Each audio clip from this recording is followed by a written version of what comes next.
Tanzania Revenue Authority TRA and Zanzibar Bureau of Statistics ZBS to work together at Zanzibar ports.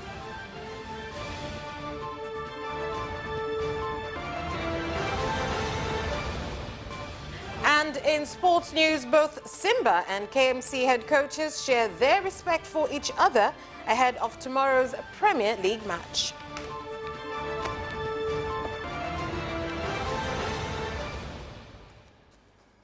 Good evening. This is Capital News at 9:30. My name is Vanessa Victor.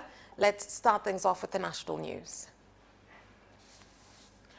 10 people, including 7 children at Gator Town Council, Gator region, have been injured, while hundreds of residents escaping their homes following floods caused by heavy rains earlier today.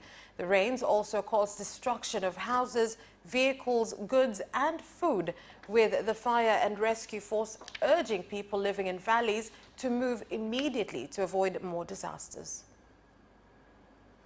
Imenyesha kubwa na imeleta athari nyingi. Ni masaa mawili tu, lakini athari imekuwa kubwa sana. Vyombo vya watu vimekwenda, majumbani maji yamejaa, kwenye mahoteli, maeneo ya biashara. Changamoto ni kubwa kiukweli. Na hapa kama unavyoona ni eneo la stendi, lakini ndio kama unavyoona magari mengi yamezama, hata yale magari madogo yote yako ndani ya maji. Ni changamoto kubwa kwa kweli. Kwa siku ya leo kwa mji wetu wa Geita imekuwa ni shida kubwa, masaa mawili tu, lakini amekuwa kama ni siku nzima, ama mvua imepiga siku nzima, lakini mvua imepiga masaa mawili tu. Hali ndo kama hii kwa mji wetu wa Geita. Hii hali imejitokeza kwa mara ya kwanza toka tumekaa miaka yote, kwa sababu ya mkandarasi aliyedesign hii shamba hakuwa makini kabisa, na plana yake imefeli, kwa sababu ndio mwaka wa kwanza kuleta madhara kama haya, mafuriko makubwa kama haya. Alafu ni mvua kidogo sana, sio kusema mvua kubwa sana iliyonyesha. Takriban ni mvua ya kali moja imesababisha hivi. Je, ikinyesha masaa mawili. Kwa mtaa wa Mbugani kuna watoto pale tumeokoa 5 ambao walikuwa wamezingirwa na maji. Lakini pia ukawa na eneo lingine mtaa wa stendi karibia na hoteli ya Hafsa. Pale maji yamejaa, pamoja akamzingira na mama mmoja kwenye nyumba na tukatoa pale watu 3. Alafu kuna eneo lingine la soko la Mbagala. Pale kulikuwa na watoto 4 ambao wametolewa. Kulikuwa na mtaa mwingine uwanja wa Nyankumbu. Nako pale kuna watu walizingirwa na maji, walikuwa 3. Alafu kulikuwa na Glove Hoteli maeneo hayo, nako maji yalizingira pale.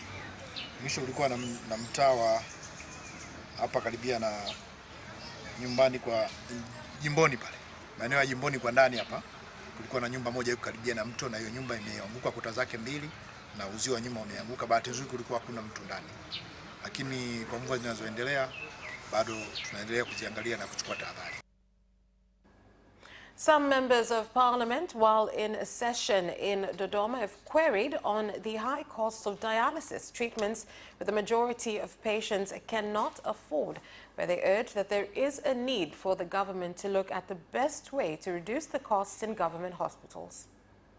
Figo pale Muhimbili ambayo ni hospitali ya serikali ni shilingi 180,000 kwa session moja. Lakini ili mgonjwa wa figo akae vizuri anatakiwa kusafisha figo mara 3 kwa wiki. Hii ni 540,000 kwa wiki. Kwa Mtanzania wa kawaida ni pesa nyingi sana. Kwa hiyo hoja yangu ilikuwa ni lini serikali itapunguza gharama za kusafisha figo kwenye hospitali za serikali. 3 mpaka 7 ya watu wanasumbuliwa na tatizo la figo.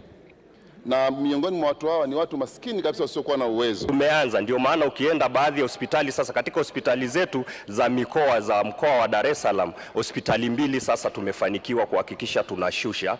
Lakini ndio maana Mheshimiwa Waziri wa Afya ameunda timu sasa inapitia kuja na itemization zote ili tujue tunapunguza wapi, kwa sababu unaweza ukapunguza, badala ya kupunguza ukaua mfumo wenyewe, na kuua mfumo wenyewe unaweza ukasababisha watu wakose kabisa huduma.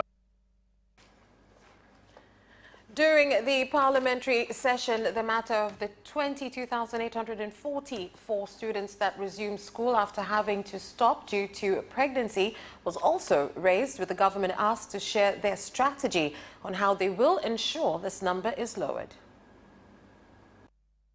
Wanafunzi 22,844 ni idadi kubwa sana. Je, nini mkakati wa serikali wa kuhakikisha kwamba idadi hii inapungua ili wanafunzi wasipate ujauzito tena. Serikali ina mpango gani kuhakikisha wanafunzi hawa wanaorudia masomo yao kwa mpango huu wanamaliza masomo yao na kutimiza ndoto zao? Na nilihakikishia bunge lako tukufu kwamba serikali imeweka mikakati mbalimbali ili kupunguza au kuondoa kabisa changamoto hii ya watoto wetu kupata ujauzito. Ni kuhakikisha kwamba tunakuwa na miundombinu ya mabweni pamoja na hosteli kwa ajili ya vijana wetu watoto wa kike ili kuondoa ile changamoto ya kwenda na kurudi shuleni. Leaders engaged in activities at the Kariakor market have mentioned foreign nationals from China conducting business and selling products that Tanzanians should sell has been one of the reasons for many local entrepreneurs to lose their capital. Kwa fedha kwa ajili ya kufanya biashara tunasafiri kwenda China, tunapakia mizigo ili ifike hapa tuuze. Yule mchina aliyekuuzia pale China akiona ile ulionunua kwa wingi anajua ni soko Tanzania. Kwa hiyo naye anapakia mzigo kama ule. Hasa kule kwao wanakuwa na mtaji au wanapewa hela na serikali zao. Anapofikisha sokoni, bei aliyokuuzia China ndo anayouza hapa sokoni. Kwa hiyo huwezi kutoboa, unakuta watu wengi wanafilisika. Wafanyabiashara wazawa wamevamiwa na Wachina ambao wanafanya biashara za wazawa. Lakini sheria zetu za TIC ziko wazi kabisa kwamba mwekezaji anapokuja aende kufanya kazi zile ambazo mzawa hawezi kufanya. Kwa mfano viwanda vikubwa, waende kwenye viwanda. Sasa tunashangaa ni wapi mamlaka zimelala hadi hawa watu wamefika kipindi wanasukuma mikokoteni Kariakor. Biashara blanketi. Ndio hiyo yote blanketi. Hamuna kiwanda. Kiwanda hamuna. Ni biashara tu. Vipi, biashara ni nzuri ni mbaya? Mbaya. Sasa hivi biashara sio nzuri. Kidogo. Ni wakati gani biashara ni nzuri? Sijui mpaka mwezi 12 au mwaka mpya. Unafanya biashara gani? Biashara blanketi. Blanketi, sio kama blanketi. Na ni muda gani biashara ni nzuri sana, msimu huu au msimu gani? Sasa hivi biashara mbaya sana, yoto sana. Biashara kodi kubwa sana. Biashara wapi? Traders and owners of passenger boats in Mwanza region have asked the government to make amendments to the Marine Transport Act of 2006 so as to permit passenger boats to carry cargo and avoid losses they incur due to increase of operational costs. Kubwa kuhusu maboti yetu haya, unakuta boti wamelipa kwa mfano tani 20 lakini wanakuambia upakie abiria 50 ambao wafiki hata tani 7. Kwa hiyo unakuta tuna changamoto kubwa, unapopakia wale abiria 50 kwa siku moja unaweza kuwapata, lakini siku nyingine unaweza kuwapata unapata abiria 5, abiria 10 ambao hata balance ya kwenye boti unakuta wafiki. Kwa hiyo tunaiomba serikali ifanye mrejeo wa sheria, iangalie kutupatia hata tani boti ni tani 20 wawape hata tani 10 za mzigo. Uliandikiwa leseni ya zamani, kwa napewa leseni ya abiria na mizigo. Mwisho wa safari serikali ikatoa kanipa leseni ya abiria wenyewe. Abiria wenyewe ni ambao ni 50. 50 hawakizi mahitaji ya gharama zangu. Kutoka hapa kwenda Bwiro nenda rudi ni 418. Sasa kwa leo hii tunaambiwa kwamba tupakie abiria wenyewe na tayari tumeshashindwa kufanya kazi. Muktadha wa kanuni ya sheria, hivyo vyombo vina mgawanyo huo na vyote mmiliki ana wajibu wa kuhakikisha chombo kitafanya kazi kwa matakwa ya kisheria. Kama kimesajiliwa kwa ajili ya kusafirisha abiria basi kifanye kazi ya kusafirisha abiria, na kama kimesajiliwa kwa ajili ya kufanya shughuli za uvuvi basi kifanye hivyo. Usalama wa watu, usalama wa mali, usalama wa vyombo ni zaidi sana kuliko mtu kupata kipato. Na kazi kubwa ya TASAC ni kuhakikisha usalama wa mali, usalama wa watu na usalama wa vyombo. The Deputy Prime Minister and Minister of Energy, Dr. Doto Biteko, has directed stakeholders in the extraction sector, mineral resources, oil and gas, to discuss how to use the strategic mineral resources in the country to produce energy that will facilitate access to clean cooking energy instead of mining the commodity for export. Sekta ya uziduaji basi kuweka mkakati mzuri zaidi wa kuhakikisha kuwa gesi tunayoichimba inapatikana na inatusaidia kwa ajili ya kutupatia nishati safi. Kwa madini mkakati yanayotumika kuzalisha betri na kuzalisha nishati ya umeme kama uranium. Wito wangu na kwenu nyie wakati mnajadili, tuangalie namna bora zaidi ya kuchimba hizi rasilimali zituzalishie umeme. Kama tuna uranium basi uranium ile isisafirishwe kwenda nje ya nchi, badala yake tuzalishie umeme. Kama kuna kiasi cha kwenda nje ya nchi basi kiwepo, lakini sehemu fulani izalishe umeme. Lakini tuvutie watu mbalimbali wakuja kuwekeza kwenye mabetri ya magari ili tupate magari mengi zaidi yanayotumia betri badala ya magari yanayotumia mafuta. Rasmi Mwenyezi Mungu ameijalia Tanzania ina madini mkakati ya kutosha. Hivi sasa tunakamilisha kuandaa mkakati maalum wa kuyavuna madini mkakati, Kiswahili hicho, mkakati maalum wa kuyavuna madini mkakati, ambao tunategemea Mheshimiwa mgeni rasmi utasaidia sana kuleta tija katika nchi yetu ya Tanzania. Mheshimiwa Naibu Waziri Mkuu, sekta ya uziduaji na nishati ni sekta muhimu sana kwa taifa letu, lakini pia uhusiano kati ya sekta ya madini na sekta ya nishati, hasa sasa katika muktadha wa madini ya kimkakati, nishati mpito na mabadiliko ya tabia nchi ni mkubwa sana. Kama taasisi tunapongeza hatua kubwa za kisera na tunapendekeza, pamoja na mazingira ya wezeshi kwa wawekezaji, serikali iendelee kuongeza fursa na mitaji, kuimarisha uwazi katika sekta, kukemea vitendo vya rushwa na unyanyasaji na ukiukwaji wa sheria na haki za binadamu, ili rasilimali hizi ziweze kunufaisha wananchi wetu. And the government, through the Rural Energy Agency, RES, begun to implement an 11.18 billion project to distribute electricity to 90 provinces in Shinyanga region.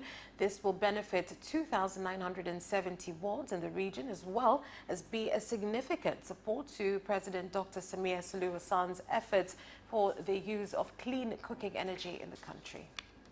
Leo tuna furaha kutambulisha mkandarasi ambaye anatekeleza mradi wetu mpya wa vitongoji 15 kwa kila jimbo, ambapo Mheshimiwa Rais, Mheshimiwa Dr.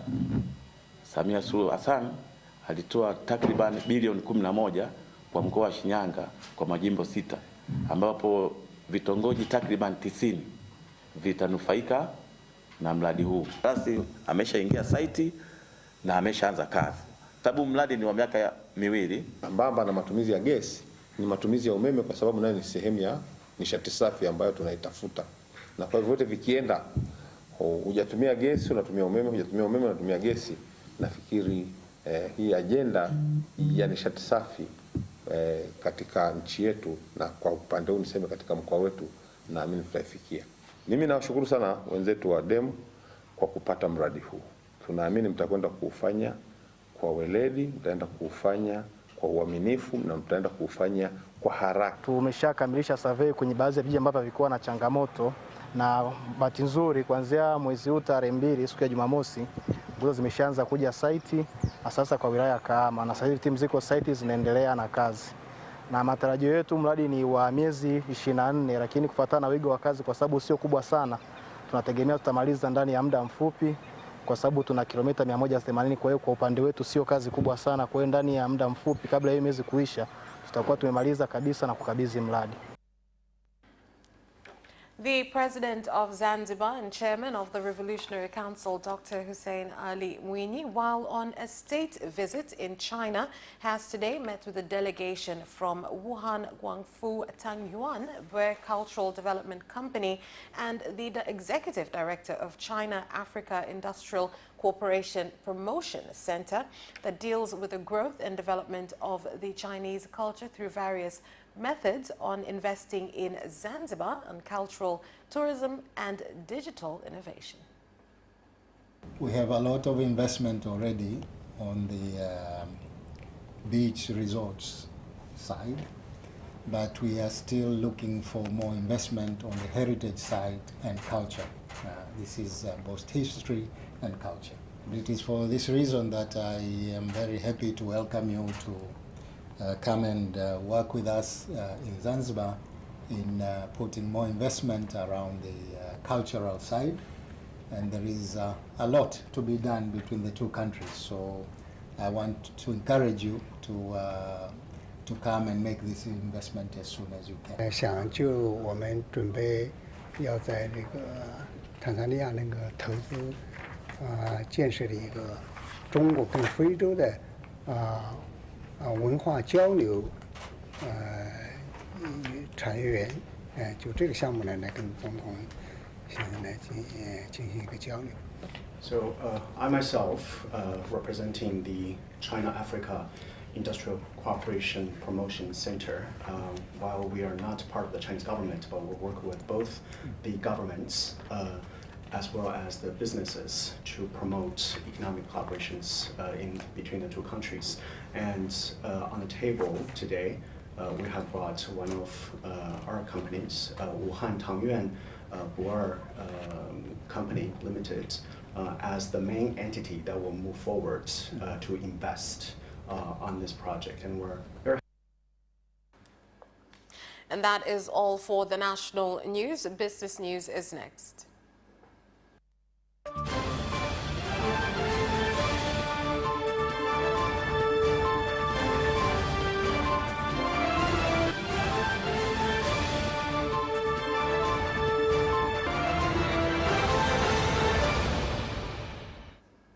And now in business news.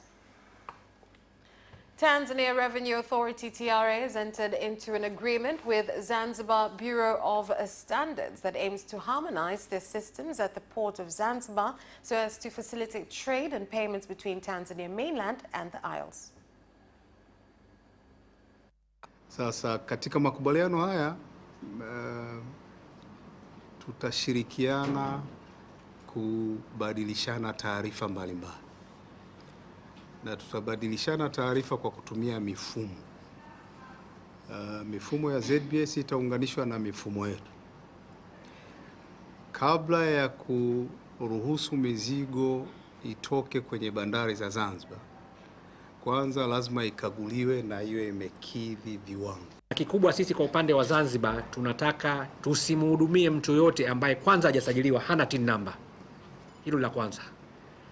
Kwa hiyo MOU hiyo pia inaenda kuhakikisha wale wote ambao wanaingiza mizigo kwa upande wa Zanzibar, awe mfanyabiashara, awe labda ni mjasiriamali, awe ana kiwanda, ambaye yote atapaswa kukaguliwa na ZBS, kwanza awe na TIN number, amesajiliwa na mamlaka ya mapato.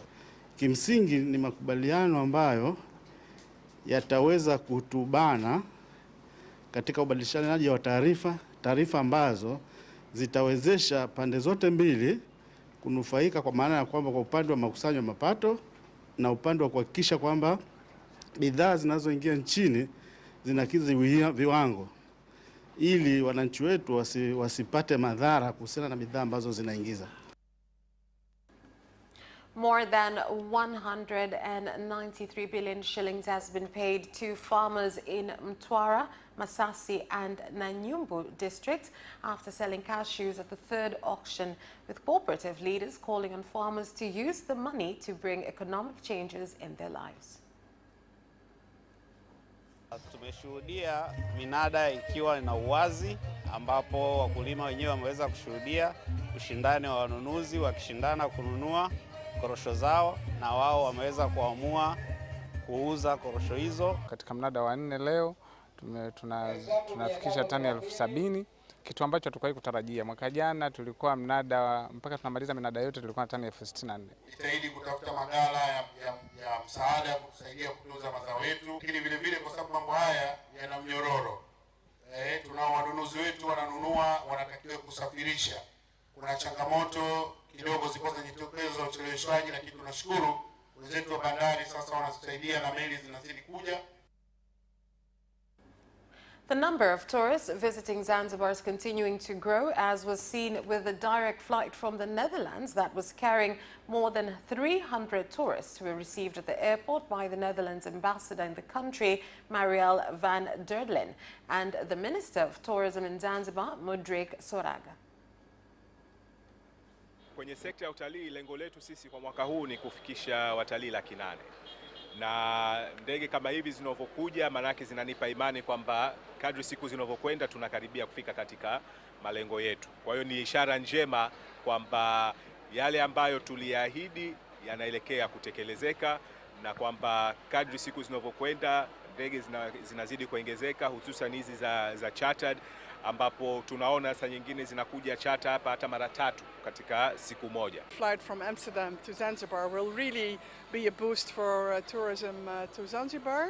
I think Dutch people generally like to travel, like to explore the world. So I think there's great interest to travel to Zanzibar, not only to the island, but especially also for the combination with the safaris going from Zanzibar. So yeah, I think it will be a boost in tourism with the 2 directly flights from Amsterdam. Well, let's see how it develops and whether in future there might even be more. And that is all for the business news. Sports is next after this very short break.